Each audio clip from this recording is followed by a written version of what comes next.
ఆరుదాయ పంటల సాగులో సమస్యలు ఎదుర్కొంటున్న చాలా మంది రైతులు ప్రస్తుతం ప్రత్యామ్నాయ పంటలపై దృష్టి సారిస్తున్నారు.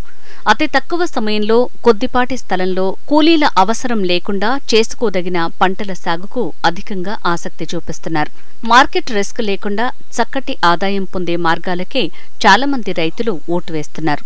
అలాంటి పంటల్లో పుట్టగొడుగులు ఒకటనే చెప్పొచ్చు. వీటి పెంపకం ప్రస్తుతం తెలుగు రాష్ట్రాల్లో క్రమంగా విస్తరిస్తోంది. మరీ ముఖ్యంగా మహిళలు సైతం ఇంటి పట్టునే ఉంటూ పుట్టగొడుగులను పెంచుతూ ఉపాధి పొందుతున్నారు. ఈ మష్రూమ్స్ ని పాలీహౌస్లలో సాగు చేయొచ్చు. పాలీహౌస్లలో పుట్టగొడుగుల పెంపకం అత్యంత ఉత్తమమైన వ్యవసాయ పద్ధతిని అంటున్నారు నిపుణులు. అతి తక్కువ స్థలంలో అధిక దిగుబడులు పొందే మార్గమని సూచిస్తున్నారు.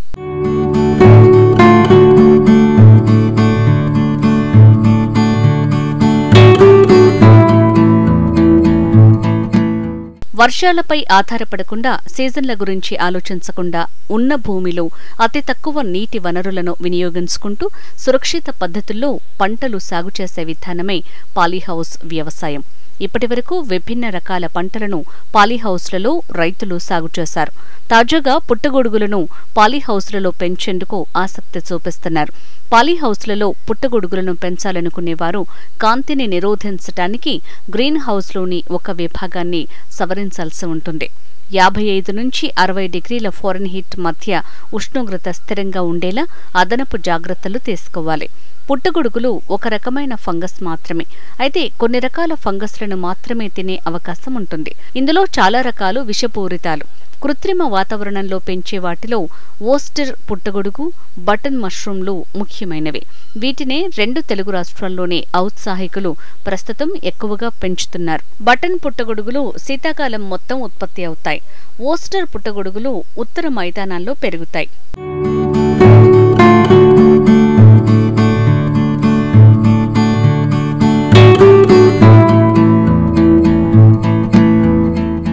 పాలీహౌస్ నిర్మాణంలో ఎలాంటి ప్రమాణాలను పాటించాలో ఇప్పుడు చూద్దాం. ఇనుప వల, polythene sheet, jute sheet, EPF thermocol sheet, UV స్థిరీకరించిన పాలిథీన్ షీట్తో బహుళ లేయర్డ్ పైకప్పును సిద్ధం చేసుకోవాలి. ఒక పొర నిలువుగా ఇటుక నేలను సిద్ధం చేసుకోవాలి. ఈగలు, తెగుళ్లు రాకుండా ఉండటానికి డబుల్ డోర్ ఫ్రేమ్ ని అమర్చుకోవాలి. పుట్టగొడుగులకు ప్రత్యేక పెరుగుదల మాధ్యమం అవసరం. సహజ చక్కెరలు, నత్రజని రెండింటిలోనూ అధికంగా ఉండే సేంద్రియ పదార్థంలో పుట్టగొడుగులు వృద్ధి చెందుతాయి. మొక్కజొన్న పశుగ్రాసం, గడ్డి, పీచు, నాచును అన్ని రకాల పుట్టగొడుగుల కంపోస్టును ఉత్పత్తి చేయటానికి ఉపయోగించవచ్చు.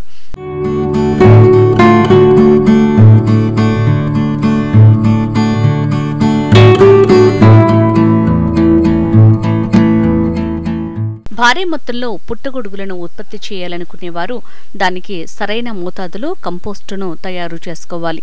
పుట్టగొడుగులు పెరగడానికి అవసరమైన పోషణను కంపోస్టింగ్ అందిస్తుంది. పుట్టగొడుగుల కంపోస్టు తరచుగా 2 రకాల పదార్థాల నుంచి తయారవుతుంది. గోధుమ గడ్డితో కూడిన గుర్రపు ఎరుపు కంపోస్ట్, సింథటిక్ కంపోస్ట్ ఎండుగడ్డి, పిండి చేసిన కార్న్ కోపులతో తయారవుతుంది. ఇండోర్ ఫ్రెష్ కంపోస్టుని ఒక సొరంగంలో 57 నుంచి 60 డిగ్రీల సెల్సియస్ వద్ద పాశ్చరైజ్ చేయాలి. ఇది అన్ని బ్యాక్టీరియాలను తొలగిస్తుంది. పుట్టగొడుగులను పెంచడానికి స్పాన్తో కలిపి 6 రోజుల పాటు కంపోస్టు సొరంగంలో ఉండాలి. పరిపక్వ కంపోస్టు పుట్టగొడుగుల పడకలపై విస్తరించి ఉంటుంది. పొడవాటి స్టెయిన్లెస్ స్టీల్ బాక్సులను బెడ్లుగా వాడాలి. డార్క్ రూమ్ సెల్లలో నిల్వ ఉంచాలి. వీటిని దాదాపు 23 డిగ్రీల సెల్సియస్ ఉష్ణోగ్రత వద్ద నియంత్రించాలి. కంపోస్టు తేమగా ఉంచడానికి ఫీట్ కేసింగ్ పదార్థం పొరను దానిపైన ఉంచాలి. అదనపు తేమ అవసరం కాబట్టి 20 నుంచి 25 లీటర్ల నీరు ప్రతి కణంలో 6 రోజుల పాటు చల్లేలా చూడాలి. కేసింగ్లో రైజోమోర్ఫ్లు అభివృద్ధి చెందిన తర్వాత పుట్టగొడుగుల బీజాలు అభివృద్ధి చెందుతాయి. ప్రారంభ పరిమాణంతో పోలిస్తే 4 రెట్లు పెరిగిన తర్వాత పిన్ వంటి నిర్మాణంలోకి మారుతుంది. పిన్ నుంచి బటన్ దశలోకి మారటానికి 10 నుంచి 15 రోజుల సమయం పడుతుంది. కేసింగ్ తర్వాత 18 నుంచి 21 రోజుల తర్వాత పుట్టగొడుగులు కోతకు సిద్ధమవుతాయి. పుట్టగొడుగులను నాటిన కొన్ని వారాల తర్వాత పాలీహౌస్లో ఉష్ణోగ్రతను 65 నుంచి 70 డిగ్రీల ఫారెన్హీట్కు పెంచాలి. ఈ దశలో స్పాన్ను తేమగా ఉంచడం చాలా ముఖ్యం. సరైన ఫలితాల కోసం రోజుకు 3 సార్లు ట్రేని తేమగా ఉండే విధంగా జాగ్రత్త వహించాలి. పుట్టగొడుగుల తలలు, పాదులను తెరిచిన 3 రోజుకు పొడచూపుతాయి. ఆ తర్వాత 3 రోజుల నుంచి కోత కోసుకోవచ్చు. రోజు కానీ రోజు విడిచి రోజు కానీ మష్రూమ్స్ ని కోసుకోవచ్చు. మొదటి పంట కోత అయ్యాక ఆ పాదుల పైభాగాలను చదును చేసి తిరిగి మరో పంటకు సిద్ధం చేసుకోవచ్చు. ఇలా 2-3 పంటలు పొందొచ్చు.